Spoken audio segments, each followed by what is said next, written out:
Fala galera, salve salve para você que é novo por aqui, seja muito bem-vindo.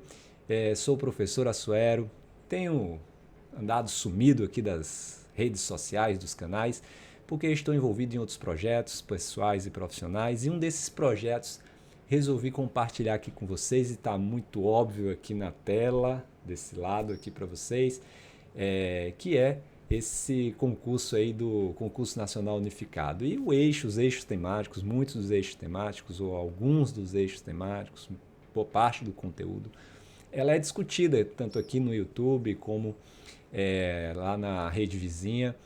E eu resolvi então compartilhar aqui uma rotina de estudos com vocês. Não é nada muito planejado aqui, ó. É basicamente o meu planejamento de estudos, né? Estou estudando, resolvendo questões e a partir das questões estudando o conteúdo, discutindo o conteúdo.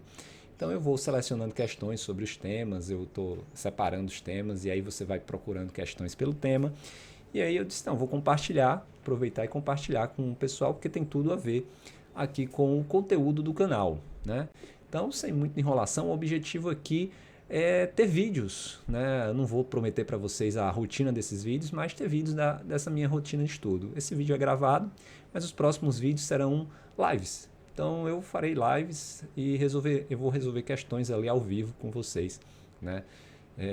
Sobre os eixos aí temáticos, aquilo que eu consegui resolver ali mais ou menos em uma hora de rotina. Pode ser que tenha muitos vídeos aí na semana, pode ser que não, isso tudo vai depender da rotina. Eu sou o exército de um homem só, né? Então tudo vai depender aqui da semana. Mas hoje consigo gravar esse vídeo aqui para vocês e vou colocar e ver as reações, se vocês gostaram, se atende à necessidade, vão colocando aqui nos comentários, fala para mim se está ok, se está legal, porque aí eu sei se eu continuo ou não com esse projeto, resolvendo questões aqui junto com vocês, discutindo e estudando aqui, compartilhando esse conhecimento. Se vocês discordam ou querem agregar alguma coisa de conteúdo, coloca aqui nos comentários, porque isso vira uma grande sala de estudo e aí todo mundo sai ganhando, não é não?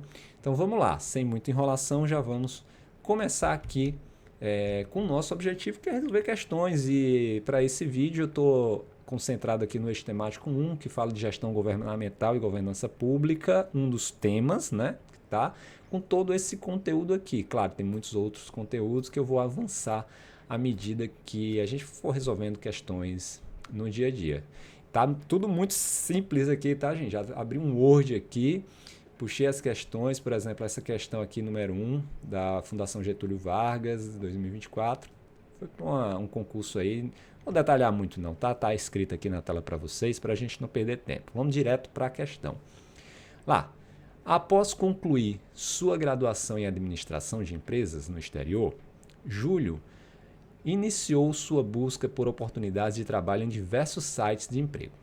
Uma oferta de trabalho em São José dos Campos chamou sua atenção, devido ao salário atrativo. Olha só, né? Assim eu acho como chamou a atenção da gente aí o salário atrativo de vários cargos aí do Concurso Nacional Unificado. Contudo, a descrição indicava que a posição era de nível operacional, deixando Júlio em dúvida sobre quais atividades estaria desempenhando caso fosse selecionado para tal vaga. E aí vem o gatilho aqui da questão. Considerando a descrição da vaga, que intrigou Júlio, é correto afirmar que o ocupante da vaga. Aí tem as assertivas aqui para a gente poder dizer qual é a alternativa correta, relacionando aqui a descrição que indicava que a posição era de nível operacional. Aí vamos para a alternativa, para a assertiva A. Né? Deve tratar diretamente com questões relacionadas com o ambiente externo à organização, como concorrentes diretos. Então, eu estou tratando aí do nível operacional. Vamos pensar o seguinte, gente. Quando a gente pensa nos níveis de uma organização, a gente pensa no nível estratégico, no nível tático e no nível operacional de uma forma bem geral, né? A gente pensa numa piramidezinha. Depois eu até coloco um material desses aqui para vocês, mas a gente pensa nessa estrutura aqui de pirâmide, né? Onde a gente tem esses níveis estratégicos, táticos e operacionais. Então, cada nível desse, se você parar para pensar, o estratégico é a galera que pensa a empresa. É o dono da empresa, é a galera que comanda a empresa. É quem dá a direção da empresa, é quem diz o que quer ou o caminho que quer que a empresa siga, baseado aí, claro, nos dados, nas evidências que eles coletam. Então são os mais altos cargos da empresa. Então esse é um nível estratégico, onde faz todo o planejamento, onde eles planejam e fazem estratégias para que a empresa possa atingir determinados objetivos, que é a satisfação do cliente, consequentemente lucros e a satisfação aí dos stakeholders, são as partes interessadas nessas empresas. Então eu tenho aí esse nível estratégico. E aí eu fiz isso, a galera fez, reuniu lá o conselho de administração, reuniu lá os CEOs e diversos grupos lá. E fizeram lá a estratégia. Colocaram para outra camada, que é a tática, que vai... E agora, como é que a gente vai olhar as nossas áreas aqui embaixo e vai distribuir funções e atividades para que essas áreas operacionais possam trabalhar operacionalizando para que esses resultados sejam alcançados lá no futuro. Então, o nível tático, ele é responsável por um planejamento de médio prazo, de curto prazo, ali, onde vai distribuir recursos, vai distribuir aqueles recursos planejados, vai distribuir entre as áreas e vai coordenar essas áreas, para que elas entreguem os resultados, fazendo a conexão entre a operação e a estratégia. Beleza? E aí eu tenho o meu nível operacional, é aquele que de fato é o chão de fábrica, eu tenho supervisores ali que são responsáveis por essas equipes, analistas, eu tenho um pessoal que trabalha ali já no front, né? No front de guerra. Então esse pessoal é quem de fato vai operacionalizar tudo, ou seja, eu tenho os cargos ali de supervisores, de as profissões liberais de uma forma geral, aquelas pessoas que de fato operacionalizam toda a situação. Com base nessas informações, eu penso aqui que deve tratar diretamente com questões relacionadas com o ambiente externo à organização, como concorrentes diretos? Não, isso aqui normalmente, se você parar para pensar, seriam pensados aqui como os cargos a um nível estratégico, certo? Estratégico. Deve ter o status de gerente, sendo encarregado da tomada de decisões que impactam a organização no longo prazo. Aí a gente está falando de longo prazo, um gerente sênior, uma pessoa mais experiente. Não, aqui seria um estratégico, um cargo estratégico. Deve cuidar de questões de caráter rotineiro, coordenando. O segredo aqui está na palavra coordenando adequadamente um departamento, coordenando pessoas, estruturando, fazendo aquela conexão com a estratégia. Então aqui seria algo no sentido tático. Deve lidar com os problemas de cada unidade de negócios, assumindo o papel de diretor de cúpula. Nossa, isso aqui é muito mais alto nível. Problemas de cada unidade, deve lidar com os problemas de cada unidade de negócio, assumindo o papel de diretor de cúpula. Isso aqui gira em torno, dependendo da sua interpretação, no nível estratégico ou tático. Vou colocar estratégico aqui, tá? Estratégico, mas pode ser um tático também, tá? Dependendo da interpretação que você tem ali na sua empresa. Essas coisas não são tão amarradas, mas deve lidar com problemas de cada unidade de negócio. Mas como está falando aqui de cúpula, vamos manter, tá? O nível estratégico. Deve atuar na função de supervisor, cuidando da execução adequada das tarefas programadas. Então, sendo aqui um supervisor, né? Cuidando da execução, tá vendo? Adequada das tarefas programadas, daquilo que foi planejado, daquilo que foi programado. Então essa seria a nossa resposta correta, tá? Só olhar aqui o gabarito, é isso mesmo, essa letra estou resolvendo aqui com vocês, tá, gente? Eu estou usando do conhecimento que eu tenho aqui estudado, passado para vocês, da experiência que eu tenho no serviço público e colocado aqui para vocês, tá bom? Não me apresentei no começo, não está muito formalizado isso daqui, mas sou funcionário, sou empregado público de uma empresa pública federal, tá? Sou concursado e estou aqui tentando ajudar vocês e estudar um pouco também. Não sei se vou fazer o concurso, mas vou estudar e um pouquinho aqui junto com vocês. Vamos lá para a segunda questão. Lembrando que todas elas, né, a gente está falando aqui, lembra, né? pequenos estudantes, que estamos falando do eixo temático 1, mais especificamente desse tema de gestão governamental e governança pública, um tema essencial hoje em dia, onde todo o serviço público está sendo direcionado, trabalhado para essas questões de governança pública. Acerca da definição de visão, vamos lá, missão, visão, valores, propósito, vocês estudaram isso, conhecem, sabem a diferença de cada uma? Então, tem até vídeo aqui que eu estou colocando para vocês. Eu tenho um curso sobre isso, mas eu estou disponibilizando parte desse curso de graça. Se vocês forem lá no curso, dentro da minha playlist do método Sinergia de Gestão por Processo, tem uma aula já lá que eu já estou falando de estratégia. Tá? E tem aula que eu já mostro qual a diferença de missão, visão, valores. Então, tem esses temas mais detalhados lá. O mais legal desse concurso é que eu consegui juntar o conteúdo aqui do canal com o conteúdo do próprio concurso. Então vai lá, dá uma olhada, talvez apareça um card por aqui nesse vídeo, ou no final do vídeo apareça um linkzinho para vocês acessarem esse conteúdo dentro aqui do canal, tá bom? Acerca da definição de visão, instrumento básico do planejamento estratégico de uma organização, é correto afirmar que, aí vem, descreve a razão de ser da organização, informando função na sociedade. Não. Isso aqui é basicamente a definição da missão. Então, a própria missão, né? O que é que eu vou fazer? Qual é a minha missão?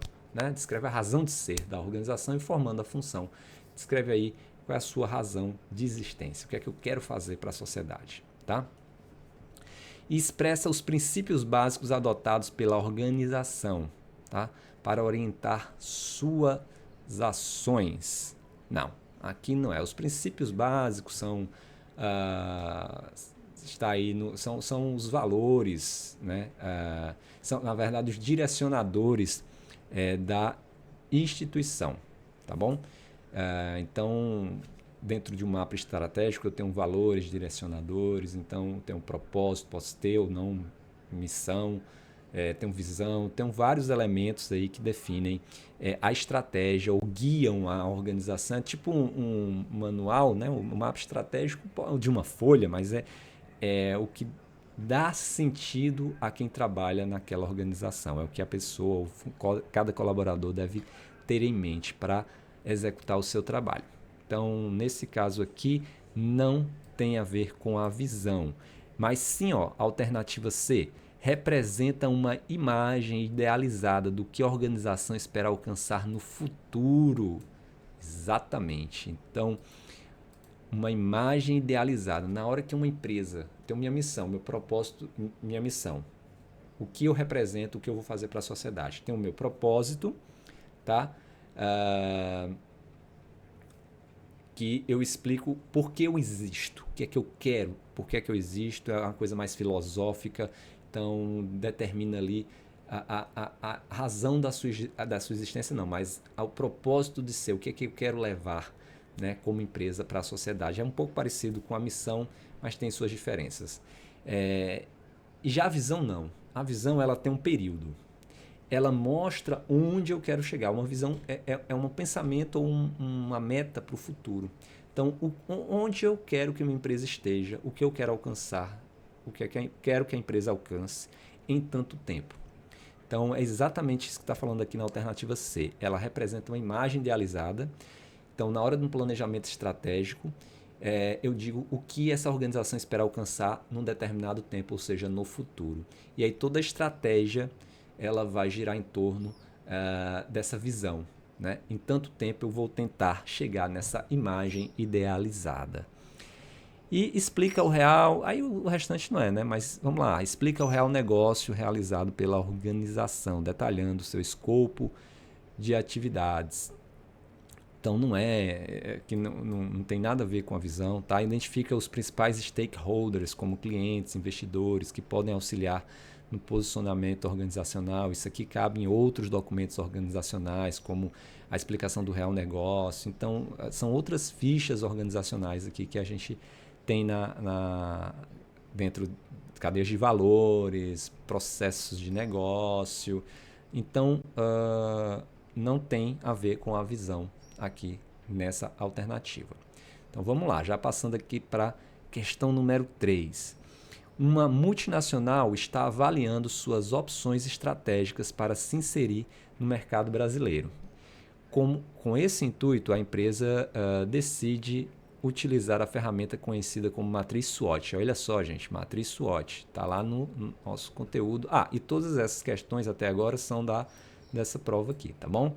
Que eu pensei lá, fiz esse trabalho lá de pesquisando. Tá dando trabalho pesquisar essas questões, mas como eu estou fazendo para mim, já estou compartilhando aqui com vocês, né? Então, matriz SWOT está aqui, ó, tá? No conteúdo que a gente está se propondo a estudar, né? Então, um conhecimento que pode ser evidenciado a partir da matriz SWOT é, por exemplo, então, o que é matriz SWOT, né? Uma matriz que a empresa ela tenta estabelecer aí um cenário para traçar a sua estratégia para se posicionar no mercado. Então, ela usa dessa matriz SWOT muito para uma questão de posicionamento dentro de um mercado, né? É uma estratégia muito interessante porque você consegue, a partir dessa matriz, onde o S significa força, o W fraqueza no inglês, o O oportunidades e o T ameaças, isso tudo do inglês, né? Strength, weaken, opportunities e threats. E aí, para a gente traduzir, seria a matriz FOFA, né?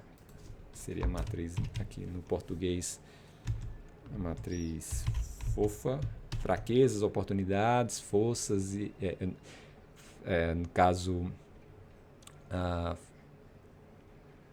força, oportunidades, não, fraquezas, oportunidades, forças e ameaças. Tá, ok. Fraqueza, como é?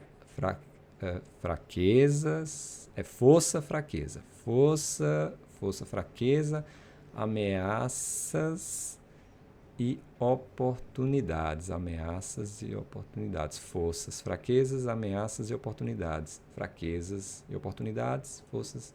E é isso aí. Ficou confuso, né? É só porque o SWOT aqui não está na mesma ordem da FOFA, tá? Mas é só pegar aqui que é força, né? Strength, força, fraqueza, porque viria um outro F aqui, ameaças, não, oportunidades, oportunidades mesmo, O mesmo, e ameaças, tá? É por isso que ficava fofa. Pegou um F aqui, jogou com esse forças com oportunidades aqui, né?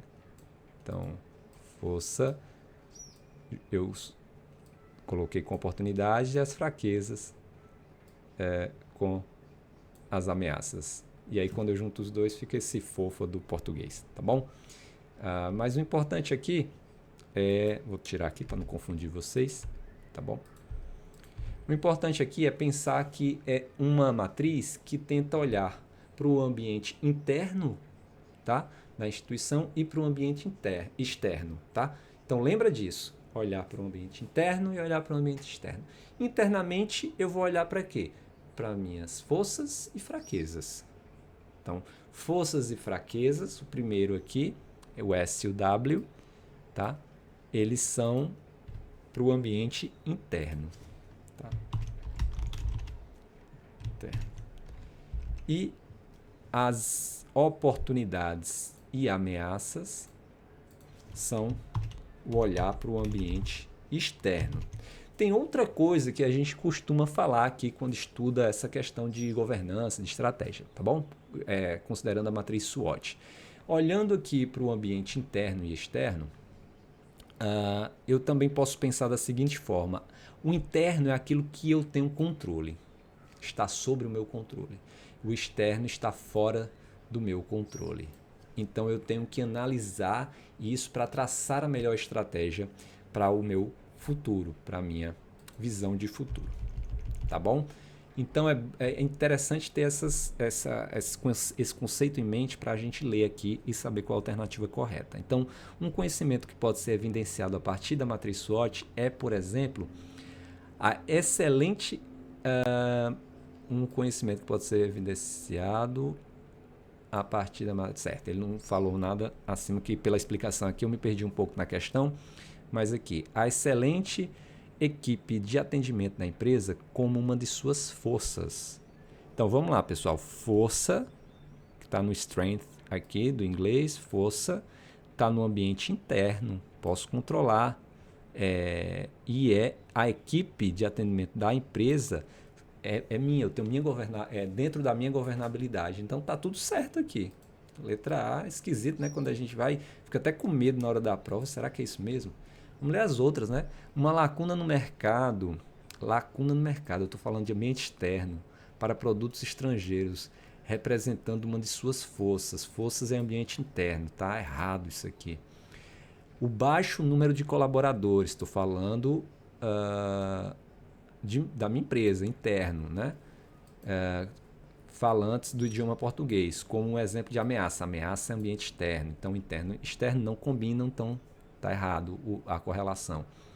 A entrada de novos concorrentes multinacionais no mercado brasileiro, né? Simultaneamente caracterizando uma oportunidade. Não, a entrada de novos concorrentes, eu estou falando de... essa poderia deixar a gente confuso, a entrada de novos concorrentes multinacionais. Eu estou falando da minha entrada, eu sou um concorrente, uma empresa entrando aí no mercado brasileiro. Então não seria uma oportunidade, seria uma das minhas forças aqui, né? Aumento do imposto de importação por parte do governo brasileiro. Então, aumento do imposto é externo como uma de suas fraquezas. Fraquezas é interno. Então, não é. Então, a alternativa correta, a letra A. Vamos lá para a quarta questão. Vamos ver se dá tempo aqui de resolver pelo menos umas 10 questões aqui, tá? E aí a gente vai progredindo. E, claro, aproveite se você está gostando, se você chegou até aqui, quase na metade. Se inscreve, porque me ajuda, né, a entender se você está gostando, te ajuda a ficar atualizado com os vídeos que eu estou colocando aqui e também compartilha com outros colegas para que a gente possa somar conhecimentos aqui, discutir aqui no chat, ou seja lá onde for, discutir esses conhecimentos e todo mundo acaba crescendo junto. Analise as assertivas abaixo, com relação às principais ferramentas utilizadas pelos gestores no planejamento estratégico. Aqui a gente vai falar das ferramentas utilizadas pelos gestores no planejamento estratégico. Primeira alternativa fala aqui da análise da matriz, aqui, análise das 5 forças. 5 forças de Porter, né? 5 forças de Porter, geralmente se fala. Ele colocou só 5 forças, resumindo aqui, né? Permite que se identifique os produtos com alto potencial de geração de receita. Será que é isso mesmo que as forças de Porter, né, falam, né? Então, é preciso a gente entender, né, o que são as forças aí de Porter. Só olhar que está gravando direitinho para vocês, tá bom? E, às vezes esse aplicativo ele dá uma bagunçada, mas vamos lá. Né? Falando das forças de Porter, o que é que a gente pode discutir bem rapidamente aqui, né?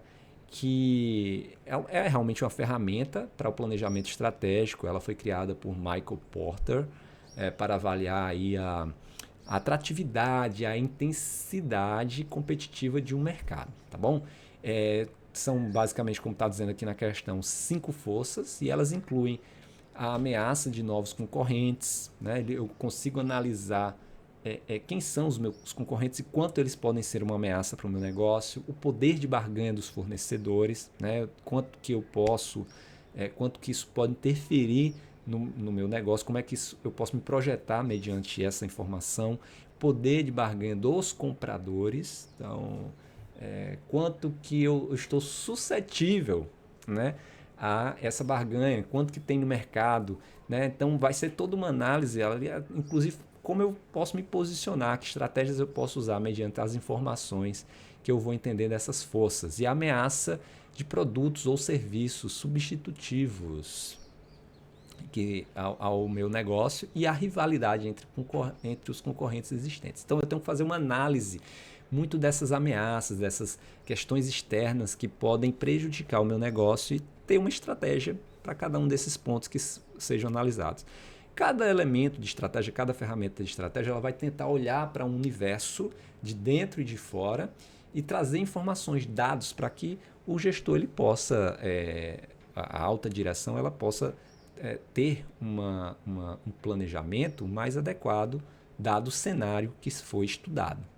E muitas vezes as pessoas, não deu tanto trabalho e não deu certo. Claro, se você não analisou os dados corretamente, se você não coletou os dados corretamente, o planejamento ele vai ser falho. E o planejamento ele é muito subjetivo e muito atrelado à quantidade de dados, à quantidade de informações, à quantidade de esforço, à interação entre as equipes que estão lá trabalhando, quanto que a empresa entende desse conceito e quanto que ela vai investir e aplicar nessas ferramentas. Mas aqui é uma outra questão. Vamos se concentrar aqui na resolução da questão para o concurso. Falando das forças de porta, né?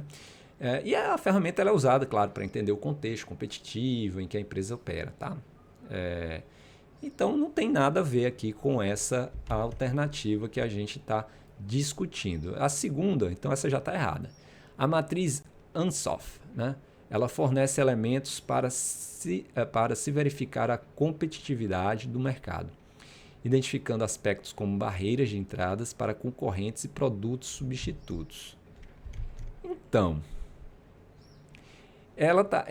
esse conceito aqui, ele poderia até tentar se aplicar ali a 5 forças de porta, né? Mas não tem nada a ver com a matriz Ansoff, tá?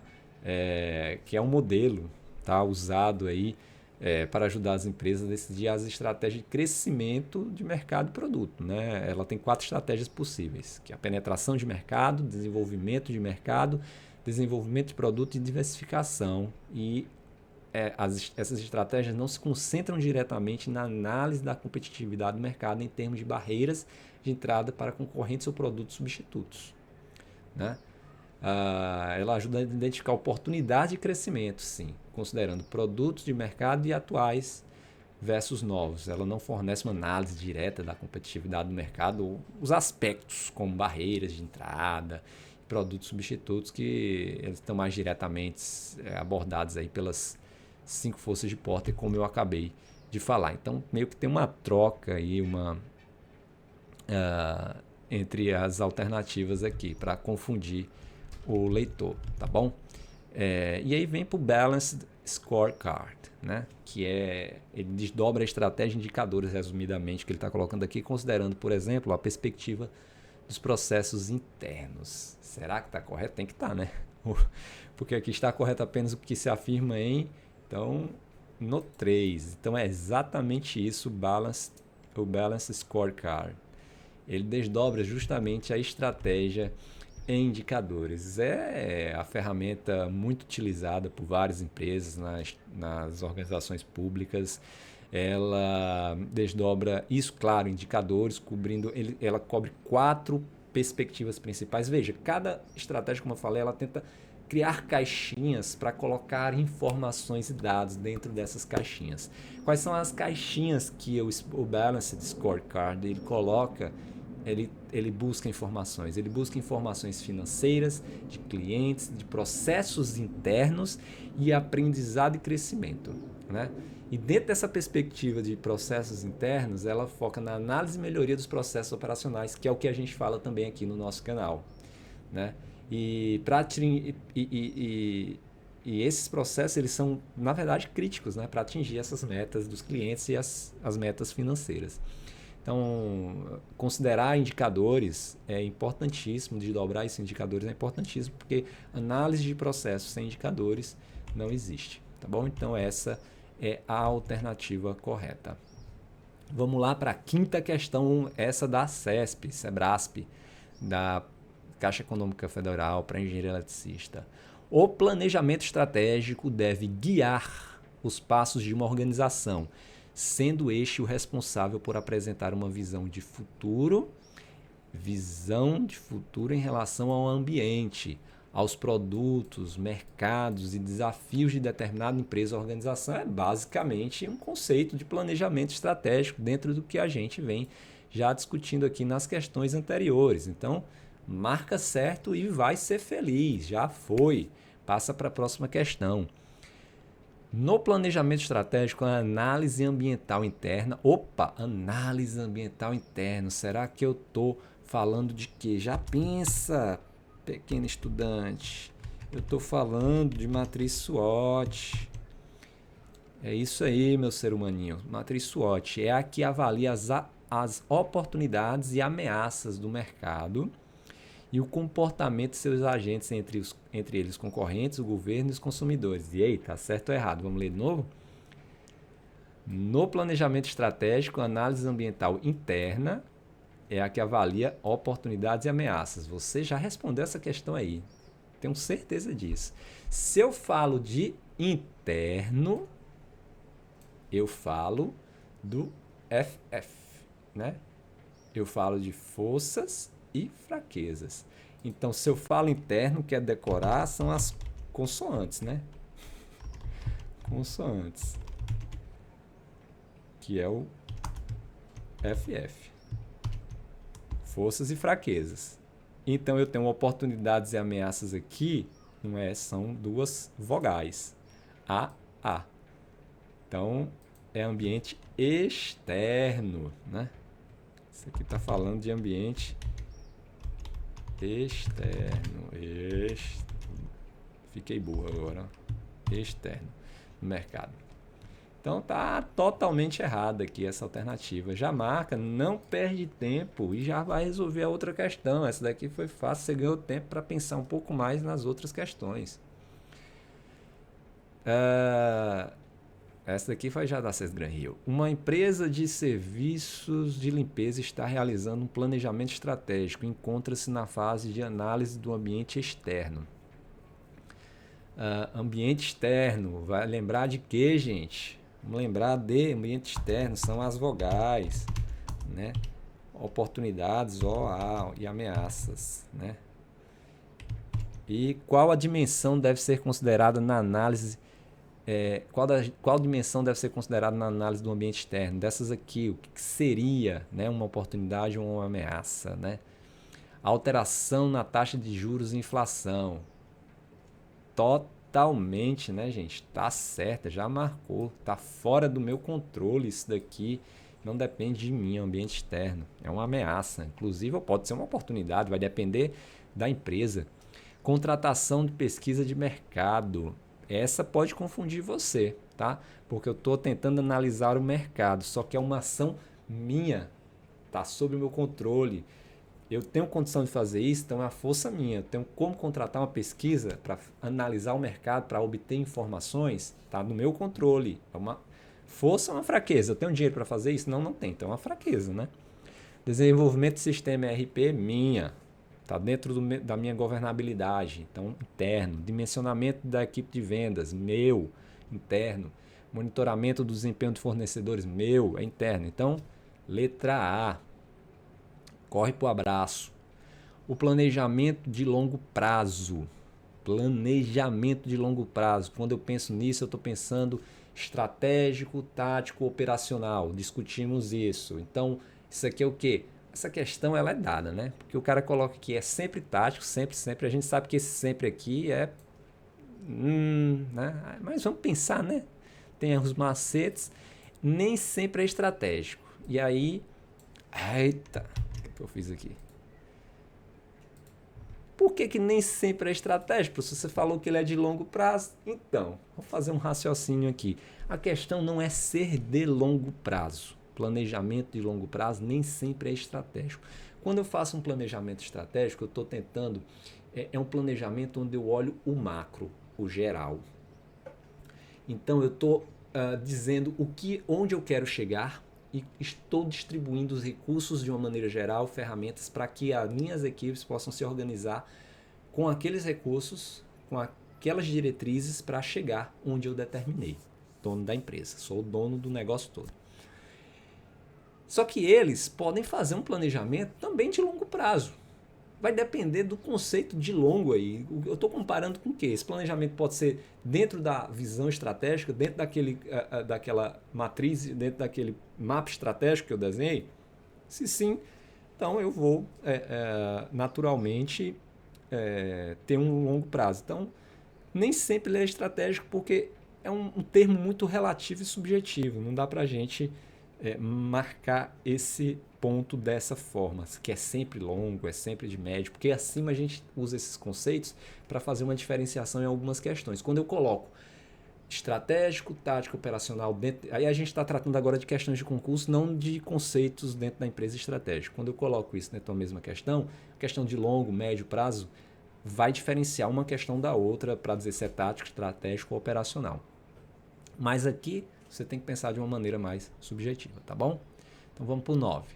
O planejamento de recursos humanos precisa integrar o planejamento de recursos humanos. E aí? Marca qual? Recursos humanos é a parte mais importante da instituição, tá? Sem gente, eu não gero resultado. Com gente ruim, eu não chego onde eu quero, só me atraso. Então, na hora de traçar um planejamento, saber onde eu quero chegar, quais os recursos humanos que eu preciso, quais as competências que eu preciso contratar, né? Que pessoas eu preciso, quantas pessoas eu preciso, as que estão comigo são necessárias ou eu tenho que substituí-las, né? Eu tenho que e as que estão precisam ser desenvolvidas de alguma forma, quais lideranças, como é que eu vou modificar isso dentro da minha estratégia. Então, pessoas está diretamente relacionado ao planejamento estratégico. Tá?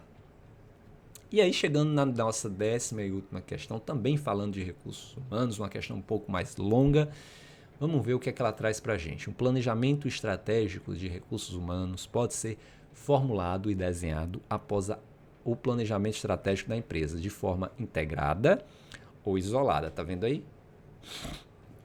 Já conversando com a questão anterior. Quando o planejamento estratégico é feito após a elaboração, o planejamento estratégico de recursos humanos, óbvio, é feito após a elaboração do planejamento estratégico da empresa e procura adaptar-se a ele no sentido de contribuir para sua implementação, ele recebe o nome de planejamento adaptativo de RH. Na outra ponta, quando o planejamento estratégico de RH é feito isoladamente pelos especialistas da área, sem nenhuma preocupação ou articulação com o planejamento introvertido e auto-orientado para a função de RH, ele recebe o nome de planejamento autônomo de RH. Ambos, planejamento adaptativo e autônomo, não funcionam bem pelo fato de não estarem perfeitamente integrados ao plano maior. O ideal é o planejamento estratégico de RH integrado ao planejamento estratégico da organização. Beleza, nem precisei falar nada aqui, né? Para alcançar todo o seu potencial de realizações, a organização precisa ter pessoas adequadas e disponíveis para o trabalho a ser realizado.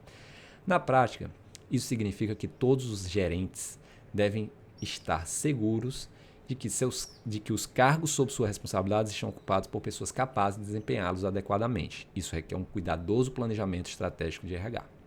Considerando os fatores que contribuem para o aumento da importância estratégica do planejamento de RH, é correto afirmar que planejamento otimizante, nem sei o que é isso, tá, gente? É voltado para a adaptabilidade ao futuro da organização, permite identificar e sanar deficiências e problemas internos, não tem nada a ver aqui com o que está colocado com a importância estratégica do planejamento de RH.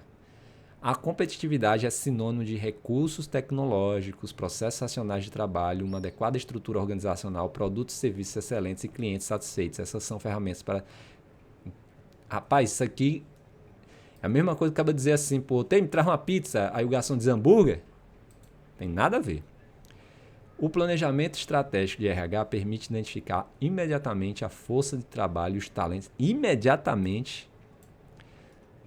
humanos para a realização da ação organizacional. A empresa consegue minimizar custos com previsões desnecessárias. Não é assim que funciona, né? Ela não é imediata. O planejamento prospectivo não tem esse termo comumente usado na literatura de RH, tá? Mas vamos continuar lendo aqui. É voltado para as contingências e para o presente da... Não, tem nada a ver, gente. Pode ler aí o resto, mas tem nada a ver. A fragilidade das organizações está na qualidade das pessoas que nelas trabalham. São elas que proporcionam produtividade, qualidade e competitividade para as organizações e essa é a mais pura verdade em relação a RH. Você não precisa ser bom, você só precisa contratar os melhores e enxergar isso como ninguém enxerga. Esse é o segredo para desenvolver bem a sua empresa. Gente, espero que vocês tenham gostado. Comentem aqui para a gente Se eu falei alguma coisa errada, estou estudando aqui junto com vocês, tá bom? Comenta aqui, eu venho lá, corrijo com vocês, sejam, né, respeitosos, tudo aqui é um ambiente de estudos para a gente discutir, trabalhar e discutir esses conceitos e aprender um pouco sobre planejamento estratégico, sobre esse conteúdo que vai cair aqui neste concurso. Então espero que vocês tenham gostado. Vou esperar aqui os comentários de todos para saber se eu continuo ou não divulgando ou estudando aí junto com vocês, tá bom? Um forte abraço, bons estudos e até logo.